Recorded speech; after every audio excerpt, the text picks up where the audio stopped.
La Chine a donc lancé le premier satellite de communication quantique au monde. Découvrons quelles sont les implications d'une telle technologie. Le lancement du premier satellite de communication quantique est prévu dans les jours à venir. Si le satellite fonctionne, sa technologie va avoir des conséquences dans notre vie de tous les jours. Dans un ordinateur normal équipé d'une puce en silicone, les données ont deux états possibles, 0 ou 1. Par contre, dans les ordinateurs quantiques, ces deux états peuvent exister de manière simultanée. L'information contenue est donc exceptionnellement plus importante.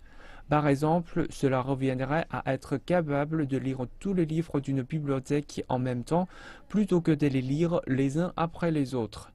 Une telle puissance est également considérée comme une menace car il rend tout ordinateur conventionnel facilement piratable. De notre côté, les mécanismes quantiques servent à protéger l'information. Les technologies quantiques fournissent un niveau de sécurité très élevé, car un photon ne peut être ni séparé ni dupliqué.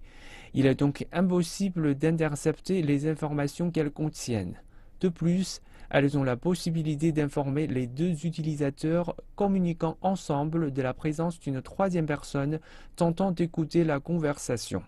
Dans le même temps, l'information interceptée va s'autodétruire. D'ici la fin de l'année, la Chine va compléter et lancer le premier réseau de communication quantique, le réseau Beijing-Shanghai. Ce réseau de 2000 km servira à des acteurs gouvernementaux ainsi que financiers et électroniques.